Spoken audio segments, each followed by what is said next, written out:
Rich dad poor dad. ধনীরা তাদের সন্তানদের টাকা পয়সার ব্যাপারে কি শেখায় যা গরিব আর মধ্যবিত্ত শ্রেণী শেখায় না? বইটি লিখেছেন রবার্ট টি কিওসাকি। ভূমিকা: এর একটা বিশেষ প্রয়োজন আছে। স্কুল কি শিশুদের বাস্তব জগতের উপযুক্ত করে প্রস্তুত করে? আমার বাবা মা বলতেন, পরিশ্রম করে পড়াশোনা করো এবং ভালো ফল করো, তাহলে তুমি একটা মোটা মাইনের চাকরি পাবে, বিশেষ সুবিধা সুযোগ পাবে। তাদের জীবনের উদ্দেশ্য ছিল আমার দিদিকে এবং আমাকে কলেজে পড়ার সুযোগ দেওয়া, যাতে আমরা জীবনে সফল হওয়ার সুযোগ পাই। শেষে যখন আমি 1976-এ ফ্লোরিডা স্টেট ইউনিভার্সিটি থেকে অ্যাকাউন্টিংয়ে ক্লাসের প্রায় শীর্ষস্থান পেয়ে অনার্স গ্র্যাজুয়েট হলাম, আমার বাবা মার উদ্দেশ্য পূর্ণ হলো। এটা তাদের জীবনের সবচেয়ে সেরা সাফল্য। মাস্টার প্ল্যান অনুযায়ী 8টি সেরা অ্যাকাউন্টিং ফার্মের একটিতে আমি চাকরি পেলাম এবং আমি সানন্দে সুদীর্ঘ কর্মজীবনের যথাসময়ের আগেই অবসর নেওয়ার প্রত্যাশায় থাকলাম। আমার স্বামী মাইকেলও ছিলেন একই পথের পথিক। আমরা দুজনেই এসেছিলাম পরিমিত রোজগারের কঠোর পরিশ্রমী পরিবার থেকে। কাজের ক্ষেত্রে প্রচণ্ড মূল্যবোধে বিশ্বাসী। মাইকেল অনার্স নিয়ে গ্র্যাজুয়েট পাস করেছিল, বরং সে দুবার ডিগ্রি নিয়েছিল, একবার ইঞ্জিনিয়ার হিসেবে, একবার আইন স্কুল থেকে। সে ওয়াশিংটন ডিসির পেটেন্ট আইনে বিশেষজ্ঞ। একটি বিখ্যাত ল ফার্ম শীঘ্রই তাকে চাকরিতে নিযুক্ত করেছিল। তার ভবিষ্যৎ উজ্জ্বল মনে হয়েছিল, কারণ তার কর্মজীবনে উন্নতির পথ সুনির্দিষ্ট ছিল এবং তাড়াতাড়ি অবসর গ্রহণের সুনিশ্চয়তা ছিল। যদিও আমরা কর্মজীবনে সফল হয়েছিলাম, কিন্তু যেমন আশা করেছিলাম ঠিক তা হয়নি। সঠিক কারণেই আমরা বহুবার চাকরি বদল করেছি, তাই আমরা কোনো পেনশনের সুবিধা অর্জন করতে পারিনি। আমাদের অবসর গ্রহণের পুঁজি শুধু আমাদের ব্যক্তিগত যোগদানের সাহায্যেই বৃদ্ধি পাচ্ছে। মাইকেল এবং আমার বিবাহিত জীবন চমৎকার এবং আমাদের 3টি সুন্দর সন্তান আছে। যখন আমি এই বইটা লিখছি তখন দুজনে কলেজে পড়ে এবং একজন সবে হাই স্কুল শুরু করেছে। আমরা আমাদের সন্তানদের ভবিষ্যৎ তৈরি করার জন্য প্রচুর টাকা খরচ করেছি, যাতে নিশ্চিতভাবে তারা সবথেকে ভালো শিক্ষা পায়। 1996 সালে একদিন আমার সন্তানদের মধ্যে একজন স্কুল সম্পর্কে মোহভঙ্গ হয়ে বাড়ি এলো। পড়াশোনায় তার একঘেয়েমি আর ক্লান্তি এসে গেছিল। তার প্রতিবাদী যুক্তি, যেসব বিষয়গুলো ব্যবহারিক জীবনে দরকার হয় না সেসব পড়ে কি দরকার, বাস্তব জীবনে তার কতটাই বা কাজে আসে। বেশ কিছু না ভেবেই আমি দিলাম, কারণ তুমি যদি ভালো নম্বর না পাও তুমি কলেজে ঢুকতে পারবে না। সে উত্তর দিল, আমি কলেজ যাই আর না যাই, আমি বড় লোক হবই হব। তুমি যদি কলেজ থেকে গ্র্যাজুয়েট হয়ে না বের হও তুমি ভালো চাকরি পাবে না। মায়ের মনের আশঙ্কা ও চিন্তা নিয়ে আমি বললাম, তোমার যদি ভালো চাকরি না থাকে তুমি কিভাবে বড় লোক হওয়ার পরিকল্পনা করবে? আমার ছেলে একটু হাসির ভান করলো এবং একঘেয়েমিতে ধীরে ধীরে মাথা দোলাতে থাকলো। এরকম কথা আগেও অনেকবার হয়েছে। ও মাথা নিচু করে চোখ ঘোরাতে লাগলো। আমার মাতৃসুলভ জ্ঞানের বাণী একবারও তার কানে ঢুকলো না। আমার ছেলে চটপটে এবং দৃঢ়চেতা হলেও সে সবসময়ই বিনয়ী এবং সশ্রদ্ধ যুবক। মা, ও বলতে শুরু করলো, এবার আমার ভাষণ শোনার পালা। সময়ের সঙ্গে চল, চারিদিকে দেখ। বড় বড় ধনী ব্যক্তিরা তাদের শিক্ষার কারণেই ধনী হননি। মাইকেল জর্ডন আর ম্যাডোনাকে দেখ। এমনকি যে বিল গেটস মাইক্রোসফট প্রতিষ্ঠা করেছেন তিনিও হার্ভার্ডের পড়া শেষ না করেই ছেড়ে দিয়েছেন। তিনি এখন আমেরিকার সবচেয়ে ধনী ব্যক্তি, অথচ এখনও তার বয়স 30-এর কোঠায়। একজন বেসবল খেলোয়াড় আছেন যে বছরে $4 মিলিয়ন চেয়েও বেশি রোজগার করেন, অথচ সে মানসিক প্রতিবন্ধী হিসাবে চিহ্নিত। আমরা দুজনেই অনেকক্ষণ চুপচাপ ছিলাম। আমার কাছে তখন একটা কথা ভোরের মতো পরিষ্কার যে আমার বাবা মা আমাকে যে উপদেশ দিয়েছিলেন আমিও আমার ছেলেকে সেই একই উপদেশ দিচ্ছি। চারিদিকের পৃথিবী বদলে গেছে, কিন্তু বদলায়নি সেই উপদেশ দেওয়াটা। ভালো শিক্ষা পাওয়া এবং ভালো নম্বর পাওয়া আজকাল আর সাফল্য সুনিশ্চিত করে না। আমার সন্তানরা ছাড়া কেউ তা লক্ষ্য করেছে বলে মনেও হয় না। সে বলতে থাকলো, মা, আমি তোমার আর বাবার মতো অত পরিশ্রম করে কাজ করতে চাই না। তোমরা অনেক অর্থ উপার্জন করেছো। আমরা একটা বিশাল বাড়িতে থাকি, যেখানে অনেক দামি আসবাব আছে। আমি যদি তোমার পরামর্শ মেনে চলি, আমার শেষটাও তোমার মতো হবে। শুধু আরও ট্যাক্স দেবার জন্য পরিশ্রমের উপর পরিশ্রম এবং শেষ অবধি ধার করে তার পরিসমাপ্তি। এখন আর চাকরিতে নিশ্চয়তা নেই। আমি জানি যে কাজ সংক্ষিপ্ত এবং সঠিক আয়তনে কিভাবে করতে হয়। আমি এটাও জানি আজকের কলেজ গ্র্যাজুয়েটরা তোমরা যখন গ্র্যাজুয়েট হয়েছিলে তার চেয়ে কম রোজগার করে। ডাক্তারদেরই দেখো না, তারা আগের মতন রোজগার করে না। আমি জানি অবসর গ্রহণের পর আমি সোশ্যাল সিকিউরিটি বা কোম্পানি পেনশনের উপর নির্ভর করতে পারবো না। আমার নতুন সমাধানের প্রয়োজন। ও ঠিক বলেছিল, ওর নতুন সমাধানের দরকার ছিল, প্রয়োজন আমারও ছিল। যারা 1945-এর আগে জন্মেছেন তাদের ওপর আমার বাবা মার পরামর্শ কার্যকরী হতে পারে, কিন্তু আমরা যারা এই দ্রুত পরিবর্তনশীল পৃথিবীতে জন্মেছি তাদের পক্ষে সেটা ভয়ঙ্কর হতে পারে। আর আমি আমার সন্তানদের এই সোজা কথাটা বলতে পারি না, স্কুলে যাও, ভালো নম্বর পাও এবং একটা সুনিশ্চিত ঝুঁকিহীন চাকরি খোঁজো। আমি জানতাম আমার সন্তানদের শিক্ষার জন্য নতুন পথ নির্দেশিকা আমাকে খুঁজতে হবে। আমাদের সন্তানদের স্কুলে অর্থনৈতিক বিষয়ে শিক্ষার অভাব নিয়ে একজন মা হিসাবে এবং একজন অ্যাকাউন্ট্যান্ট হিসাবে আমি চিন্তিত ছিলাম। হাই স্কুল ছাড়ার আগেই আজকালকার অনেক যুবকদের কাছে ক্রেডিট কার্ড থাকে, অথচ পয়সা কী এবং অর্থ কিভাবে বিনিয়োগ করা যায় এ বিষয়ে তাদের কোনো পাঠ্যক্রম পড়া থাকে না। ফলে কি করে চক্রবৃদ্ধি সুদ কাজ করে এটা বোঝাও তাদের পক্ষে কঠিন ব্যাপার হয়ে যায়। সোজা কথায় তারা মোটেই তাদের জন্য অপেক্ষমান পৃথিবীর মুখোমুখি হওয়ার জন্য প্রস্তুত থাকে না। তাই তারা এমন জগতে বেঁচে থাকে যেখানে খরচ করাকে সঞ্চয় থেকে বেশি মর্যাদা দেওয়া হয়। আমার বড় ছেলে যখন কলেজে ঢুকে তার ক্রেডিট কার্ড ব্যবহার করে অসম্ভব দেনায় ডুবে গেল, তখন আমি শুধু তার ক্রেডিট কার্ডগুলো নষ্ট করতেই সাহায্য করলাম না, তার সাথে আমি এমন শিক্ষাক্রম সন্ধান করতে থাকলাম যা আমাকে এবং আমার ছেলে মেয়েদের অর্থনৈতিক বিষয়ে শিক্ষা দেবে। গত বছর একদিন আমার স্বামী তার অফিস থেকে আমায় ফোন করে বলল, আমার মনে হয় আমি একজনের দেখা পেয়েছি যার সাথে তোমার আলাপ করা উচিত। ওর নাম রবার্ট কিওসাকি। উনি একজন ব্যবসায়ী এবং বিনিয়োগকারী।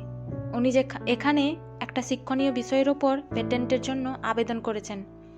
আমার মনে হয় ঠিক এই বিষয়টাই তুমি খুঁজছিলে। ঠিক আমি যেটা খুঁজছিলাম। রবার্ট কিওসাকি যে নতুন শিক্ষণীয় বিষয় ক্যাশ ফ্লো তৈরি করেছিলেন তা দেখে আমার স্বামী অত্যন্ত অভিভূত হয়েছিলেন। তিনি ব্যবস্থা করেছিলেন যাতে আমরা দুজনেই এটার প্রোটোটাইপ পরীক্ষার সময় অংশগ্রহণ করতে পারি। যেহেতু এটা একটা শিক্ষামূলক খেলা, তাই আমি আমার 19 বছরের মেয়েকেও জিজ্ঞাসা করলাম এটিতে অংশগ্রহণ করবে কিনা। সে তখন স্থানীয় বিশ্ববিদ্যালয়ে নতুন ছাত্রী। সে রাজি হয়েছিল। প্রায় 15 জন লোক 3টি দলে ভাগ হয়ে এই খেলায় পরীক্ষায় অংশ নিয়েছিল। মাইক ঠিকই বলেছিল, এটাই ছিল শিক্ষণীয় বিষয় যার খোঁজে আমি ছিলাম। কিন্তু এতে একটা মোচড় ছিল। এটা একটা রংচঙে মনোপলি বোর্ডের মতন দেখতে, যার মাঝখানে একটা বড় সড়ো সুসজ্জিত ইঁদুর আছে। মনোপলির সঙ্গে তফাৎ এই যে এতে দুটো রাস্তা আছে, একটা ভিতরে একটা বাইরে। খেলাটার উদ্দেশ্য ছিল ভিতরের রাস্তা থেকে বেরিয়ে আসা, যার নাম রবার্ট দিয়েছেন র্যাট রেস বা ইঁদুর দৌড়, এবং বাইরের রাস্তাটাতে পৌঁছানোর যার নাম ফাস্ট ট্র্যাক বা দ্রুত পথ। ফাস্ট ট্র্যাককে বাস্তব জীবনে ধনীরা যেরকমভাবে খেলে রবার্ট তার অনুকরণ করে প্রয়োগ করেছিলেন। রবার্ট তারপর র্যাট রেসের অর্থ সঠিকভাবে বর্ণনা করেছিলেন। আপনি যদি মাঝারি শিক্ষিত এবং কঠোর পরিশ্রমী লোকেদের জীবন লক্ষ্য করেন তাহলে দেখবেন তারা একই ধরনের রাস্তা অনুসরণ করেন। শিশু জন্মায় এবং স্কুলে যায়। শিশু যখন স্কুলে গিয়ে ভালো ফল করে মাঝামাঝি থেকে ভালো নম্বর পায় এবং একটা কলেজে ভর্তি হওয়ার সুযোগ পায়, তার বাবা মা গর্বিত এবং উত্তেজিত হন। শিশুটি গ্র্যাজুয়েট হয়, হয়তো কোনো গ্র্যাজুয়েট স্কুলে যায় এবং ঠিক যেমন পরিকল্পিত ছিল তাই করে, অর্থাৎ একটা নিশ্চিত নিরাপদ চাকরির খোঁজে। ছেলে বা মেয়েটি ডাক্তার হিসাবে বা আইনজ্ঞ হিসাবে সেরকম চাকরি পেয়েও যায়, অথবা আর্মিতে যোগ দেয় বা সরকারি চাকরি পায়। সাধারণত ছেলে বা মেয়েটি টাকা রোজগার করতে শুরু করে, প্রচুর ক্রেডিট কার্ড আসতে থাকে, আর শুরু হয়ে যায় কেনাকাটা করার বেহিসাবি ব্যয়। হাতে প্রচুর অর্থ থাকায় সে তার মতো অন্যান্য অল্প বয়সীদের সঙ্গে প্রিয় জায়গাগুলিতে যায়, মেলামেশা করে, বন্ধুত্ব করে এবং কখনো কখনো বিয়েও করে।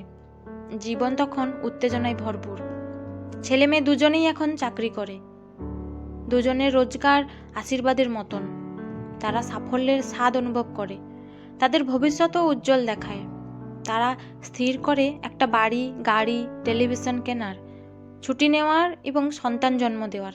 আনন্দের হাট বসে, অর্থের প্রয়োজন প্রচণ্ড বেড়ে যায়।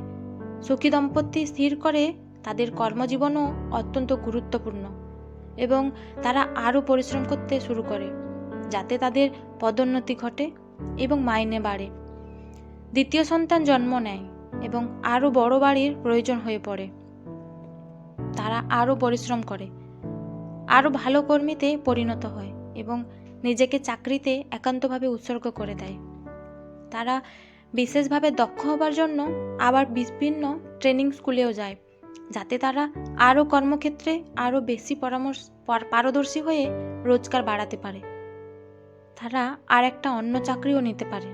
তাদের আয় বাড়ে ঠিকই, কিন্তু তার সঙ্গে বাড়ে তাদের আয়করের সীমানাটাও। বাড়তে থাকে তাদের নতুন বড় বাড়ির স্থাবর সম্পত্তিজনিত কর, সোশ্যাল সিকিউরিটিজনিত কর এবং আরও অন্যান্য কর। তারা তাদের বিশাল অঙ্কের মাইনেটা দেখে আর ভাবে সব টাকাগুলো যাচ্ছে কোথায়।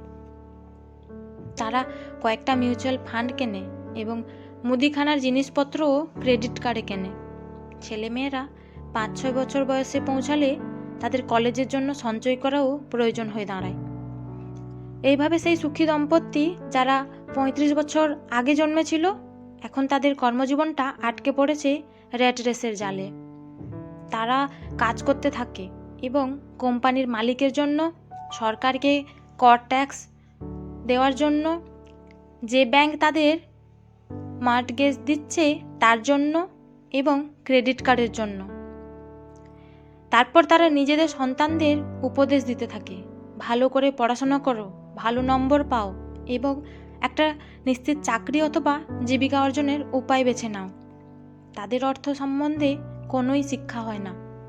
তাদের সরলতা থেকে যারা লাভবান হচ্ছে তাদের কাছ থেকে যৎসামান্য শিক্ষা পান।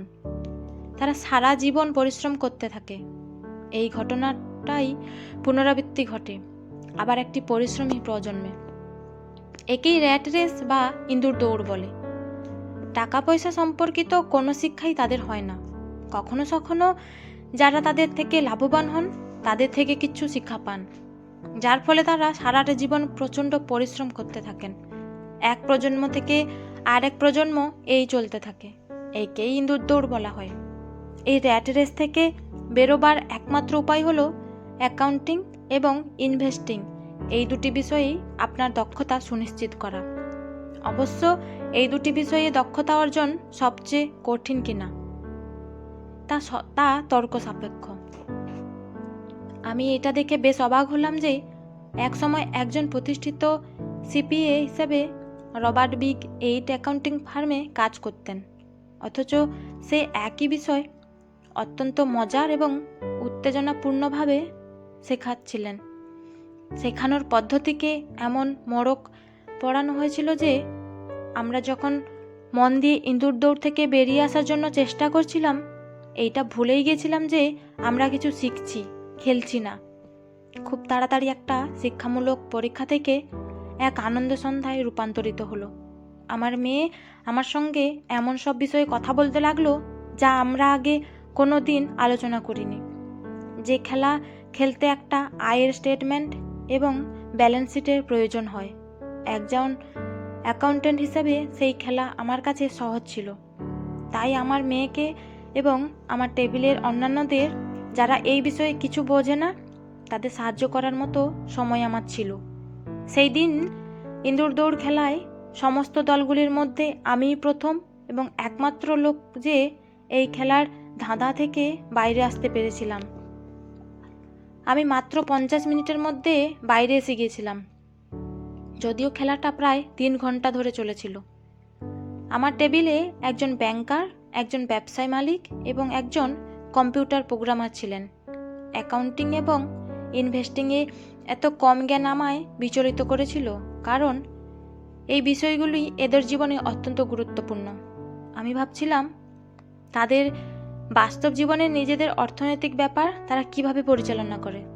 আমার 19 বছরের মেয়ে কেন বুঝতে পারছে না বুঝতে পারি, কিন্তু এরা সবাই সাবালক, অন্ততপক্ষে আমার মেয়ের বয়সের 2 গুণ।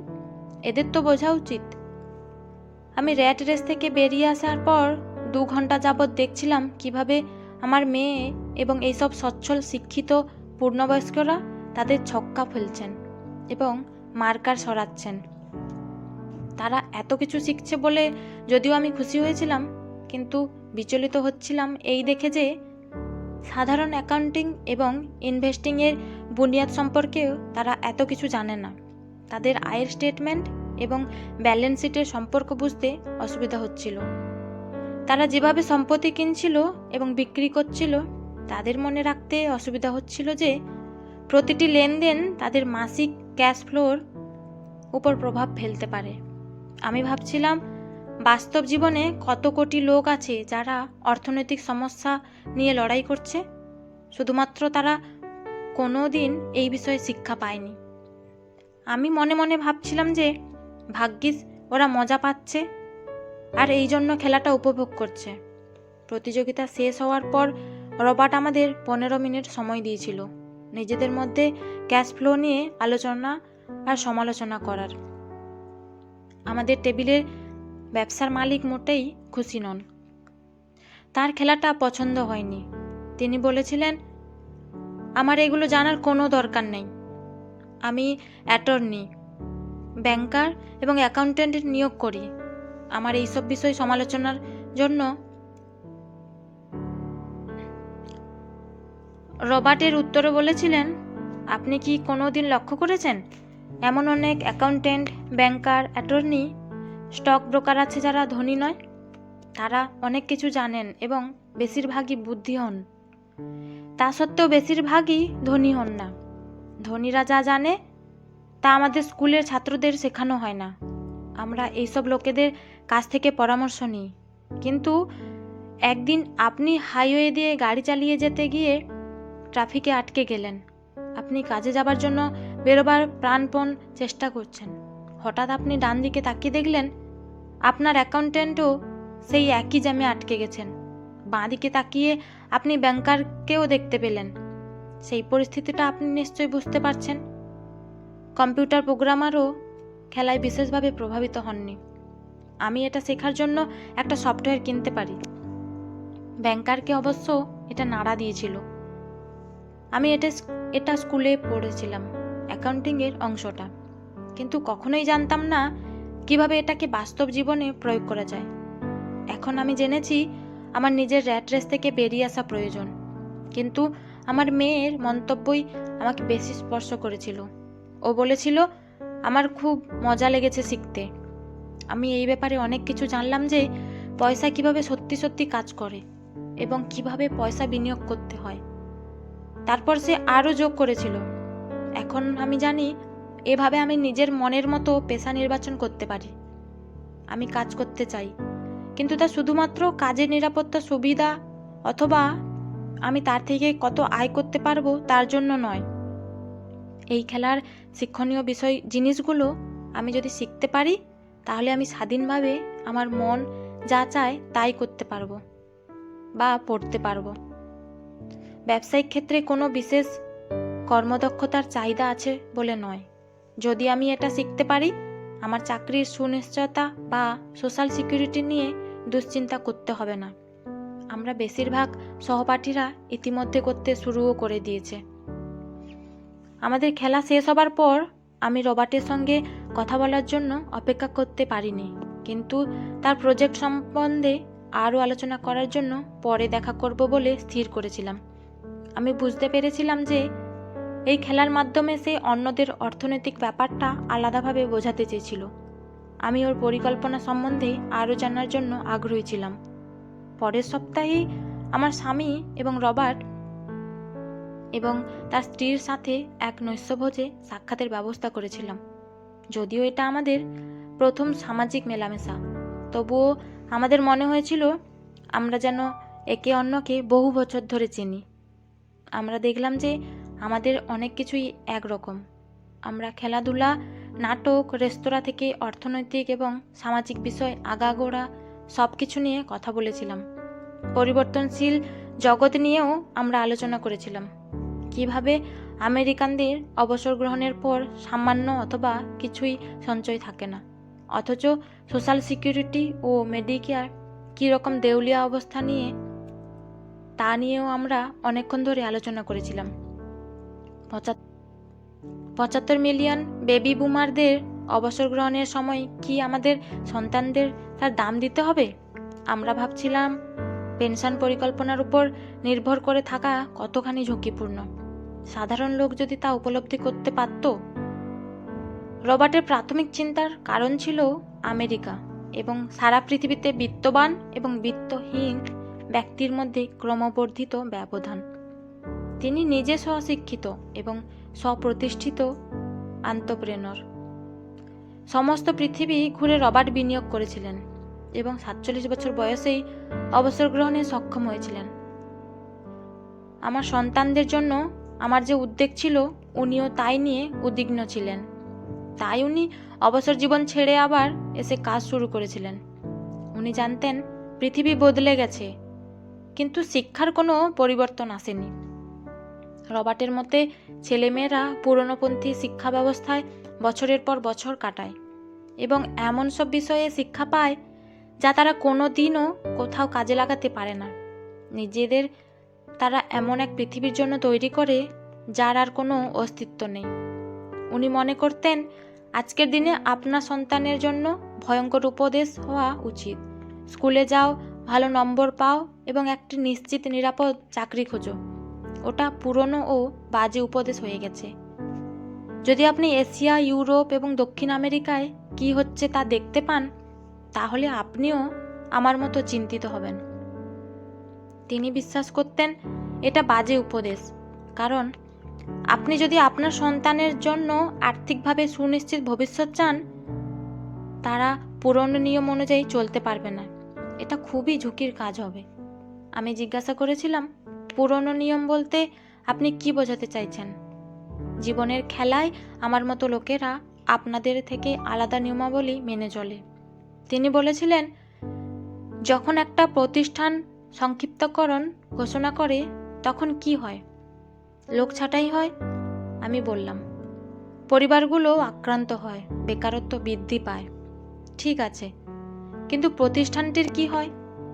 বিশেষ করে শেয়ার বাজারে যদি এটা পাবলিক লিমিটেড কোম্পানি হয়, শেয়ারের দাম সাধারণত বেড়ে যায়।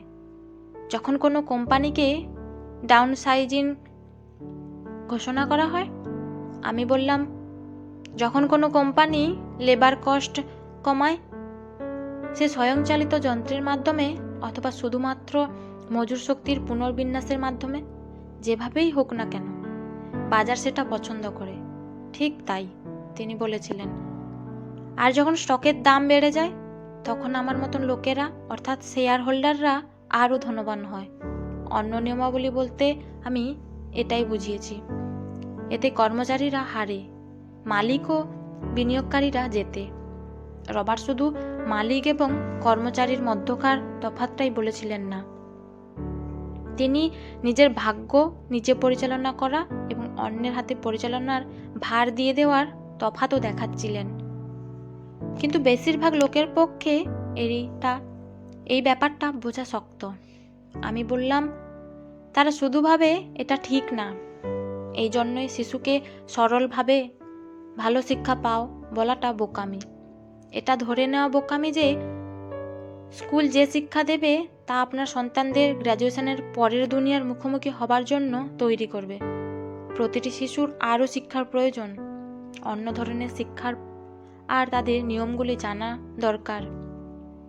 পয়সা কড়ির একটা নিয়ম আছে যা ধনীরা খেলে থাকে, এবং টাকা কড়ির আরেক রকমের নিয়ম আছে যা বাকি 95% লোকে খেলে, এবং এই 95% লোক এই নিয়মগুলো শেখে তাদের বাড়িতে এবং স্কুলে। এই কারণেই আজকের দিনে একটা শিশুকে সরলভাবে বলা ভালো করে পড়াশোনা করো এবং চাকরি খোঁজো অত্যন্ত ঝুঁকিপূর্ণ। আজকের দিনে একটা শিশুর আরও বাস্তবধর্মী শিক্ষার প্রয়োজন, এবং বর্তমান ব্যবস্থা তা দিতে অক্ষম। ক্লাসে কটা কম্পিউটার আছে অথবা স্কুল কত অর্থ ব্যয় করছে এসব আমি গ্রাহ্য করি না। শিক্ষা ব্যবস্থা যে বিষয় সম্বন্ধে নিজেই কিছু জানে না তা শেখাবে কি করে? তাহলে কিভাবে বাবা মায়েরা তাদের সন্তানকে এমন কিছু শেখাবে যা তাদের স্কুলে শেখানো হয় না? আপনি কিভাবে একটা শিশুকে অ্যাকাউন্টিং শেখাবেন? তাদের একঘেয়ে লাগবে না? আর যেখানে আপনি নিজেই ঝুঁকি বিমুখ, আপনি কিভাবেই বা তাকে অর্থ বিনিয়োগ করা শেখাবেন? আমি ঠিক করেছিলাম আমার ছেলে মেয়েদের জীবনে নিরাপদভাবে খেলার শিক্ষা দেওয়ার চেয়ে বুদ্ধি প্রয়োগ করে খেলার শিক্ষা দেওয়াই সবচেয়ে ভালো। আমি রবার্টকে জিজ্ঞাসা করেছিলাম, তাহলে কিভাবে আপনি একটা শিশুকে অর্থ সম্বন্ধে এবং যেসব বিষয় নিয়ে আমরা আলোচনা করলাম সেসব শেখাবেন? কিভাবে এটা বাবা মার কাছে সহজ করা যায় যখন তারা নিজেরাই বিষয়টা জানেন না? তিনি বলেছিলেন, আমি এই বিষয়ে একটা বই লিখেছি। বইটা কোথায়? আমার কম্পিউটারে। বহু বছর ধরে ওখানে এলোমেলোভাবে আছে।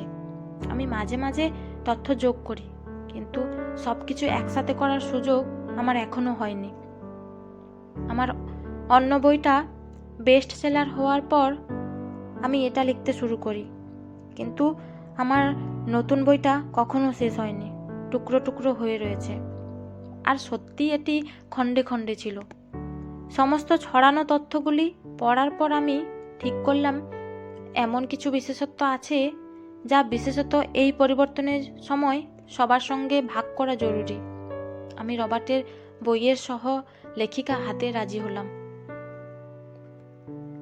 আমি তাকে জিজ্ঞাসা করলাম কতখানি অর্থ বিষয়ক শিক্ষা একটা শিশুর প্রয়োজন বলে তিনি মনে করেন। তিনি বললেন, তা নির্ভর করবে শিশুটির উপর।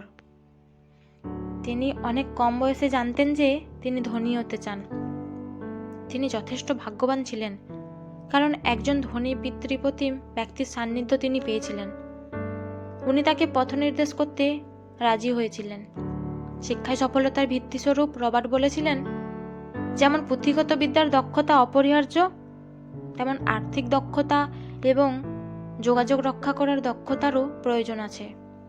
এরপর রবার্টের দুই বাবার গল্প, একজন ধনী এবং অন্যজন দরিদ্র, যা তার সারা জীবনের অর্জিত সমস্ত দক্ষতার ব্যাখ্যা দেয়। দুই বাবার বৈপরীত্য একটা গুরুত্বপূর্ণ চিত্র উপস্থাপিত করে। এই বইটিকে সমর্থন করা, সম্পাদনা করা এবং তথ্যাদি একত্রিত করার ভার আমি নিয়েছিলাম। অ্যাকাউন্ট্যান্টরা এই বই তাদের পাঠ্য বইয়ের জ্ঞান দূরে সরিয়ে রাখেন এবং খোলা মনে রবার্টের উপস্থাপিত তত্ত্ব গ্রহণ করেন, যদিও এর মধ্যেকার অনেকগুলো তথ্য সর্বজন গৃহীত অ্যাকাউন্টিংয়ের মূল ভিত্তিগুলোর বিষয়কেই নাড়া দিয়ে প্রশ্ন তোলে। কিন্তু সঙ্গে প্রকৃত বিনিয়োগকারীরা কিভাবে তাদের বিনিয়োগের সিদ্ধান্তকে বিশ্লেষণ করে তার মর্ম উপলব্ধি করতেও সাহায্য করে। বাবা মা হিসাবে আমরা যখন সন্তানকে উপদেশ দিই, স্কুলে যাও, মন দিয়ে পড়াশোনা করো এবং ভালো চাকরি জোগাড় করো, আমরা বেশিরভাগ এটি একটি সংস্কারের থেকেই বলি। এটি বরাবর সঠিক কাজ ছিল। যখন আমার প্রথম রবার্টের সাথে দেখা হয়, ওর পরিকল্পনা বা ধারণা আমাকে শুরুতে চমকে দিয়েছিল।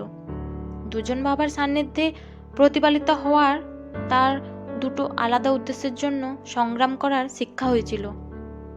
তার শিক্ষিত বাবা তাকে একটা প্রতিষ্ঠানের কাজ করতে উপদেশ দিতেন, তার ধনী বাবা উপদেশ দিতেন প্রতিষ্ঠাটির মালিক হতে।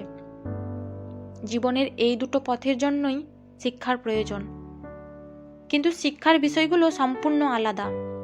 ওর শিক্ষিত বাবা ওকে উৎসাহ দিতেন বুদ্ধিমান হবার, আর ধনী বাবা রবার্টকে উৎসাহ দিতেন বুদ্ধিমান লোককে চাকরি দেওয়ার জন্য। হাওয়াই টেস্টের শিক্ষা বিভাগের সুপারিনটেন্ডেন্ট 16 বছর বয়স পর্যন্ত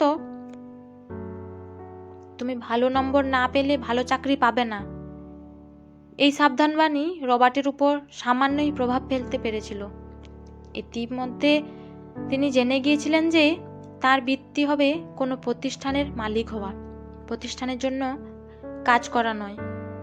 বস্তুত একজন বিজ্ঞ এবং দৃঢ়প্রতিজ্ঞ হাই স্কুলের পথপ্রদর্শক উপদেষ্টা না থাকলে রবার্ট হয়তো কলেজেই যেতেন না, একথা তিনি স্বীকার করতেন। তিনি নিজের সম্পত্তি তৈরি করার জন্য উন্মুখ ছিলেন, কিন্তু শেষ অবধি তিনি বুঝেছিলেন যে কলেজ শিক্ষাও তার পক্ষে লাভদায়ক হবে। সত্যি বলতে এই বইয়ের উদ্দেশ্য বোধ হয় আজকালকার বেশিরভাগ বাবা মায়েদের পক্ষে একটু বেশি ধরাছোঁয়ার বাইরে এবং সম্পূর্ণ মৌলিক। কিছু বাবা মার সন্তানদের স্কুলে রাখতেই যথেষ্ট কঠিন সময়ের মুখোমুখি হতে হচ্ছে, কিন্তু এই পরিবর্তনশীল সময়ের আলোতে বাবা মা হিসাবে আমাদের প্রয়োজন নতুন আর সাহসী উদ্দেশ্যগুলোকে আরও খোলা মনে অংশগ্রহণ করা। শিশুদের কর্মচারী হতে উৎসাহ দেওয়া, তাদের সারা জীবন ধরে ন্যায্যের বেশি কর দিতে উপদেশ দেওয়ার মতো। এতে অন্যের পেনশনের আশ্বাস থাকতেও পারে, আবার নাও থাকতে পারে। আর এটা সত্যি যে ট্যাক্সই হচ্ছে ব্যক্তিবিশেষের সবচেয়ে বড় খরচ। বস্তুত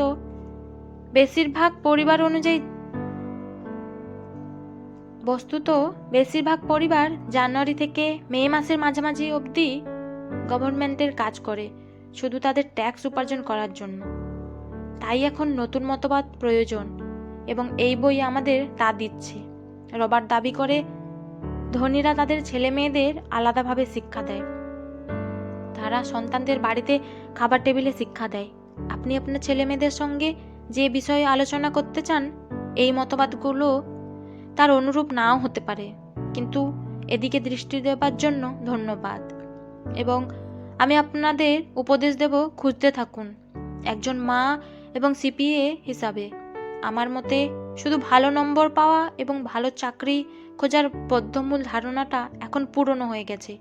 আমার সন্তানদের আরও বাস্তবধর্মী উপদেশ দেওয়া প্রয়োজন। আমাদের প্রয়োজন নতুন মতামতের এবং আলাদা শিক্ষার। ভালো কর্মচারী হবার জন্য সংগ্রামের সঙ্গে আমাদের সন্তানদের নিজেদের টাকা বিনিয়োগ করে তার মালিক হবার জন্য সংগ্রাম করতে বলার পরামর্শটা খুব একটা মন্দ নয়। একজন মা হিসাবে আমার আশা এই বই অন্য বাবা মায়েদের সাহায্য করবে। জনসাধারণকে এই তথ্য দিয়ে রবার্ট আশা করছে, ইচ্ছে থাকলে যে কেউ সাফল্য পেতে পারে। আপনি যদি আজ একজন মালি বা পরিচালক হন, অথবা কোনো বেকারও হন, নিজেকে শিক্ষিত করার ক্ষমতা আপনার আছে। যাদের আপনি ভালোবাসেন তাদের আপনি শেখাতে পারেন তারা কিভাবে নিজেদের আর্থিক বিষয়ে যত্নবান হতে পারেন। মনে রাখবেন, আর্থিক বুদ্ধি একটি মানসিক প্রক্রিয়া যার মাধ্যমে আমরা আমাদের আর্থিক সমস্যার সমাধান করি। আজকে আমরা প্রযুক্তিবিদ্যায় যে বিশ্বব্যাপী বিরাট, অথবা বলা যায় বিগত দিনে যা মুখোমুখি হতে চলেছে, তার থেকেও কারোরই হাতে জাদুদণ্ড নেই। কিন্তু একটা বিষয় সুনিশ্চিত, যে পরিবর্তন আমাদের সামনে অপেক্ষা করছে তা আমাদের বর্তমান বাস্তবের বাইরে। ভবিষ্যতে কি আছে কে জানে, কিন্তু যাই হোক, আমাদের কাছে দুটো প্রাথমিক মনোনয়নের সুযোগ আছে। হয় সাবধানে খেলা, অথবা বুদ্ধিমানের মতো খেলা। নিজেকে প্রস্তুত করা, শিক্ষিত করা এবং নিজের সন্তানদের আর্থিক বৃদ্ধি জাগিয়ে তোলা। শ্যারন লেকটার। এই গল্পটি থেকে জীবনের অনেক কিছু শিক্ষা নেওয়ার আছে, অনেক কিছু শেখার আছে। তাই গল্পটি যদি ভালো লাগে তাহলে প্লিজ লাইক করে দেবেন, কমেন্ট করবেন, আর চ্যানেলটিকে সাবস্ক্রাইব করে দেবেন। পাশে থাকা বেল আইকনটিকে ক্লিক করে দেবেন। পরবর্তী অধ্যায়গুলি নিয়ে আসছি পরের গল্পে। গল্পটি শোনার জন্য অসংখ্য ধন্যবাদ।